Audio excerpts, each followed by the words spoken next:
तो पिछले एपिसोड में हमने देखा कि अंकल टैंग लिंगडोंग को उस क्रिएशन टूर्नामेंट में इंटर होने से रोक देते हैं, जिसकी वजह से लिंगडोंग वांग फैमिली की बेइज्जती करना शुरू कर देता है। और ये सब देखकर अंकल टैंग को काफी ज्यादा गुस्सा आ गया था, जिसके बाद वो अपनी पावर्स को एक्टिवेट करते हुए लिंगडोंग पर हमला करने के लिए खुद को रेडी कर लेते हैं। अब आगे तो नेक्स्ट एपिसोड बिल्कुल उसी सीन से शुरू होता है जहां अंकल टैंग ने अपने गोल्डन पिलर को एक्टिवेट कर लिया था। ये देखकर लिंगडोंग भी अपनी सेम टेक्निक का इस्तेमाल करते हुए गोल्डन पिलर को समन कर लेता है, लेकिन साथ ही साथ हम देखते हैं कि लिंगडोंग का गोल्डन पिलर उस पिलर के सामने काफी ज्यादा छोटा दिखाई दे रहा था। इसी वजह से लिंगडोंग अंकल टैंग के अटैक को रोक नहीं पाता और साथ ही साथ हम देखते हैं कि लिंगडोंग इस अटैक से काफी बुरी तरह से घायल भी हो गया है। यहाँ आसपास के लोग ये फाइट देखकर काफी ज्यादा शॉक हो गए थे। उन सबको मालूम था कि अगर लिंगडोंग ने ये फाइट की तो वो जान से मारा जाएगा, जबकि साथ ही हम सुनते कि अंकल टैंग भी लिंगडोंग से कह रहा था कि अभी के अभी हार मान लो, नहीं तो तुम यहाँ पर मारे जाओगे। जो सुनकर लिंगडोंग कहता है कि मैंने अपनी जिंदगी में कभी भी हार मानना नहीं सीखा, और ये कहते साथ ही उसने अपनी स्पिरिचुअल स्पीयर को समन कर लिया था। जहाँ दूसरी तरफ हम देखते हैं कि अंकल टैंग भी सेम अटैक्स करने के लिए अपनी गोल्डन स्पीयर को समन कर लेते हैं। यहाँ इन दोनों के बीच एक भयानक फाइट होने के बारे में सोचकर लिंग काफी ज्यादा घबरा जाती है, जिसके बाद वो अंकल मुझसे कहती है कि प्लीज इस फाइट को रुकवा दो,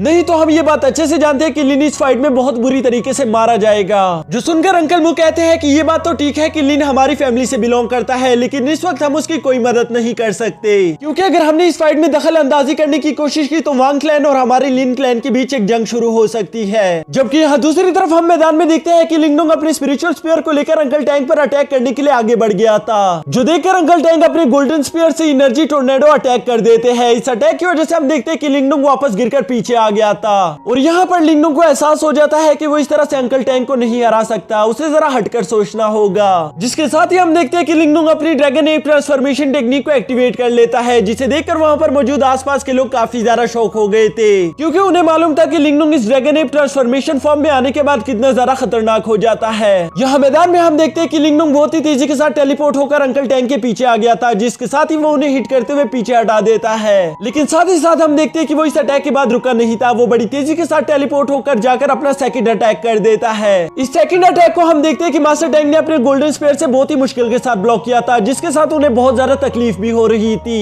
लेकिन वो किसी तरह हिम्मत करके लिंगडोंग को पीछे हटा देते हैं। जिसके बाद हम देखते हैं कि उन्होंने वही एनर्जी टोर्नेडो अटैक करने के लिए दोबारा से खुद को रेडी कर लिया था। इस अटैक को देखने के बाद हम देखते हैं कि लिंगडोंग को इस बार मालूम था कि मुझे इस अटैक से खुद को कैसे बचाना है, जिसके साथ ही हम देखते हैं कि उसने अपने स्पिरिचुअल ड्रैगन को समन कर लिया था, और वो अपनी इसी स्पिरिचुअल ड्रैगन का इस्तेमाल करते हुए उस एनर्जी टोर्नेडो अटैक को खत्म कर देता है, जिसकी वजह से वहां पर एक बहुत बड़ा एनर्जी ब्लास्ट हो जाता है। इस ब्लास्ट के इंपैक्ट से हम देखते हैं कि लिंगडोंग और अंकल टैंग दोनों ही उड़कर पीछे जा गिरे थे, जबकि वहां पर मौजूद आम लोग लिंगडोंग की ये फाइट देखकर बातें करना शुरू कर देते हैं कि लिंगडोंग कितना ज्यादा पावरफुल है। हमें तो यकीन ही नहीं आता कि पहले तो उसने वांग यान को हरा दिया और अब उसने वांग फैमिली के एल्डर को भी इतनी बुरी तरीके से जख्मी कर दिया है। हमें तो लगता है कि लिंगडोंग अब किसी भी रॉयल फैमिली से ज्यादा पावरफुल बन चुका है। यहाँ हम लोगों की ऐसी बातें सुनकर अंकल टैंग को काफी ज्यादा गुस्सा आ रहा था, जिसके साथ ही वो अपने डेसिपल को हुक्म देता है कि लिंगडोंग को जान से मार डालो। जो सुनकर वहां पर मौजूद जितने भी वांग फैमिली के डेसिपल मौजूद थे वो फौरन से लिंगडोंग पर अटैक करने के लिए आगे बढ़ना शुरू कर देते हैं। लिंगडोंग भी इन सबको अपनी तरफ बढ़ता हुआ देखकर फाइट के लिए रेडी हो गया था, लेकिन तभी हम देखते हैं कि ज़्यावियान हीरो की एंट्री के साथ आते हुए वहां पर एक डेसिपल को नीचे गिरा देता है, जिसके बाद वो बाकी सारे डेसिपल के सामने बहुत ही गुस्से के साथ दौड़ता है, और उसे यूं दौड़ता हुआ देखकर वो सारे डेसिपल काफी ज्यादा डर गए थे। ये देखकर अंकल टैंग को भी काफी ज्यादा गुस्सा आ जाता है। वो अपने डेसिपल से कहता है कि बेवकूफो, मैंने तुम्हें कहा कि उसे मार डालो,